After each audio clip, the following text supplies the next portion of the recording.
Israel ने Gaza में Hamas के ठिकानों पर हमले तेज कर दिए। 24 घंटों में सेना ने 400 हवाई हमले किए हैं। ये दावा किया है हमास ने। तो थोड़ा सा आप इससे अंदाजा लगा सकते हैं कि जब 400 ठिकानों को इजराइल ने निशाना बनाया है तो उसमें कितने लोग मारे गए होंगे। ये कहना है हमास का। यहाँ पर 700 जो दावा कर रहा है वो हमास कर रहा है कि 700 लोगों की मौत हुई है। बट इसमें मरने वालों की संख्या और भी ज्यादा हो सकती है।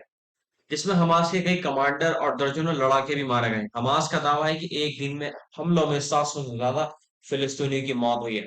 गाजा में बड़े पैमाने पर जमीनी कार्रवाई की तैयारी को देखते हुए अमेरिका को आशंका है कि इस क्षेत्र में तनाव काफी बढ़ सकता है और अमेरिकी सैनिकों पर हमले हो सकते हैं। इस बीच इसराइल पहुंचे फ्रांस के राष्ट्रपति एमेनुअल मैक्रोन ने इस्लामिक स्टेट के विरुद्ध बने अंतर्राष्ट्रीय गठबंधन के दायरा बढ़ाने और उसमें हमास के विरुद्ध लड़ाई को भी शामिल करने का प्रस्ताव किया। इजरायली सेना के प्रवक्ता रियर एडमिरल डैनियल हंगरी ने बताया कि सेना अगले चरण के युद्ध के लिए तैयार है। सेना के अनुसार समुद्र के रास्ते इजराइल में घुसपैठ के लिए इस्तेमाल की जाने वाली सुरंग और मस्जिदों में हमास के कमांड सेंटरों को निशाना बनाया गया है। हमलों में हमास के 3 डिप्टी कमांडर भी मारे गए हैं। लोगों ने बताया कि मध्य गाजा के नुसीरत शरणार्थी शिविर के बाजार पर भी हमला हुआ जिसमें कई लोग मारे गए। एक दिन पहले गाजा ने हमास के ठिकानों पर 320 हमले किए थे। इजरायली वायुसेना ने बताया कि उसने आतंकी संगठन हिजबुल्लाह के ठिकानों को भी निशाना बनाया। सेना के साथ संघर्ष में लेबनान इजराइल सीमा पर इजराइल के 4 आतंकी मारे गए। गाजा के स्वास्थ्य मंत्रालय का कहना है कि 7 अक्टूबर से जारी युद्ध में अभी तक 5,700 से अधिक फिलिस्तीनी मारे गए हैं। इजराइल ने फिर कहा कि हमास आतंकी नागरिकों को ढाल की तरह इस्तेमाल कर रहे हैं और हमास अभी तक इजराइल पर 7,000 से ज्यादा रॉकेट फायर कर चुका है। इजराइल ने इंटरनेट मीडिया पोस्ट के जरिए हमास का समर्थन करने के लिए एक अभिनेत्री मेसा अब्द इल्हाई को गिरफ्तार किया है। जर्मन चांसलर ओलाफ शुल्ज, अमेरिकी राष्ट्रपति जो बाइडेन और ब्रिटिश प्रधानमंत्री ऋषि सुनक के बाद फ्रांसीसी राष्ट्रपति मैक्रो भी इसराइल के प्रति एकजुटता दिखाने तेल अवीव पहुंचे। इसराइली राष्ट्रपति इसाक हर्जोग से मुलाकात में मैक्रो ने कहा कि आतंकवाद के विरुद्ध इस युद्ध में इसराइल को अकेला नहीं छोड़ा जाएगा। प्रधानमंत्री बेंजामिन नेतन्याहू से मुलाकात के बाद उन्होंने संयुक्त वार्ता में आईएस के विरुद्ध बने अंतर्राष्ट्रीय गठबंधन का दायरा बढ़ाने का भी प्रस्ताव किया। यहाँ इसराइल ने घोषणा कर दी है कि अगर कोई भी बंधकों की सूचना इसराइल को अगर देता है तो उसको नगद इनाम दिया जाएगा। इजरायली सुरक्षा बलों ने गजा निवासियों से उनके क्षेत्र में बंधकों के पते की जानकारी साझा करने को कहा है। आईडीएफ ने एक्स पर पोस्ट में लिखा, अगर आप शांति से रहना और अपने बच्चों के लिए बेहतर भविष्य चाहते हैं तो बंधकों के बारे में सही से जानकारी साझा कीजिए। इजरायली सेना आपको सुरक्षा देगी और आपको पुरस्कार की राशि भी प्रदान करेगी। ये कहना है आईडीएफ कमांडर का। इजराइल ने बड़े पैमाने पर जिस तरीके से क्रूरता का एक संदेश दिया है, एक उसने एक्टिविटी दिखाई है इजराइल फिलिस्तीनियों के लिए, ये बहुत ही क्रूर तरीके से दिखाया गया है। दर्जनों लोग रोज मर रहे हैं। इसमें कौन मर रहा है? इसमें सिविलियंस मर रहे हैं, इनमें इनोसेंट जो लोग हैं वो मर रहे हैं। क्या कभी इजराइल ने इस चीज के बारे में कभी सोचा कि इजराइल जो पहले फिलिस्तीनियों के साथ में करता था वो कोई मायने नहीं रखता, सिर्फ मायने ये रखता है कि इजराइल के अंदर फिलिस्तीनी वहां पर घुसे, हमास के लोग वहां पर घुसे। मैं यहाँ पर ये कहना चाहूंगा कि दोनों जो लड़ाई हो रही है इसमें कौन मारा जा रहा है? इसमें आम नागरिक मारे जा रहे हैं।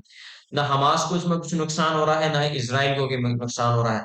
मैं कल की बात को दोबारा से रिपीट करूंगा कि किस तरीके से एक सऊदी प्रिंस ने अमेरिका की एक यूनिवर्सिटी में उसमें लेक्चर दिया और उन्होंने कहा कि इसमें जो मारा जा रहा है वो आम इंसान मारा जा रहा है, चाहे वो इजरायली मारे जा रहे हो या फिलिस्तीनी मारे जा रहे हो, उनके बच्चे मारे जा रहे हैं, उनके लोग मारे जा रहे हैं। तो इसमें नुकसान किसका हो रहा है? इसमें नुकसान सरासर आम लोगों का हो रहा है। बच्चे मर रहे हैं, जो बेजुबान हैं, जो बेगुनाह है वो मर रहे हैं।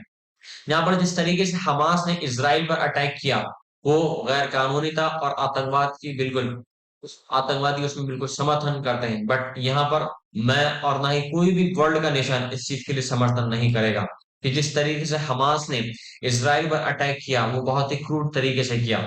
इस्लाम ये चीज नहीं सिखाता। इस्लाम जो सिखाता है वो शांति सिखाता है। अगर हमें अपनी लड़ाई को लड़ना है वो शांति से हम लड़ सकते हैं। तो यही उस चीज के बारे में भी उन्होंने बताया कल। जो एक सऊदी के प्रिंस हैं और इसी के साथ-साथ उन्होंने बताया कि जो हिंदुस्तान जो आज़ाद हुआ, वो किस तरीके से आज़ाद हुआ, वो अहिंसा के बल पर आज़ाद हुआ।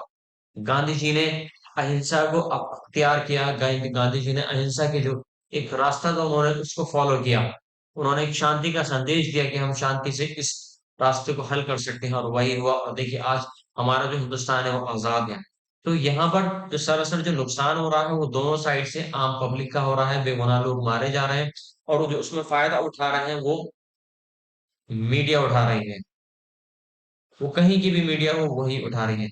बशर्ते कि सबसे मेन चीज़ हमें क्या करना है, हमें ना ही फिलिस्तीनियों को गलत समझना है और ना ही इज़राइली को गलत समझना है। दोनों ही अपनी जगह बिल्कुल सही है इस टाइम के हिसाब से।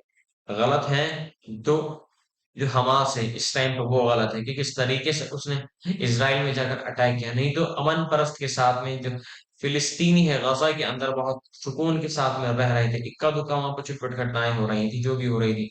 बट यहाँ पर अब भी बड़े पैमाने पर जो इज़राइल की तरफ से जो अटैक किए गए हैं, 17-18 दिन हो गए हैं और अभी तक मुसलसल जो एक्टिविटीज़ हैं इज़राइल की तरफ से बराबर बदस्तूर जारी हैं 24 घंटे। आप थोड़ा-सा इमेजिन करिए कि 24 घंटों में 400 ठिकानों को इज़राइल ने निशाना बनाया, तो उसमें कितने लोग मारे गए होंगे? यहाँ तो सिर्फ़ आप अंदाज़ा ही लगा सकते हैं कि वहाँ से इतना कहा गया है कि 700 लोग मारे गए। बट संख्या तो इससे भी ज़्यादा भी हो सकती है। कितने लोग वहाँ पे मार रहे हैं? कोई बेचारा सो रहा होगा, कोई जाग रहा होगा, कोई खा रहा होगा, कोई पी रहा होगा, और अचानक से एयर की स्ट्राइक होती है और उसमें पूरी बिल्डिंग कोलैप्स हो जाती है। तो कौन मर रहा है? बेज़ुबान मर रहे हैं, बच्चे मर रहे हैं।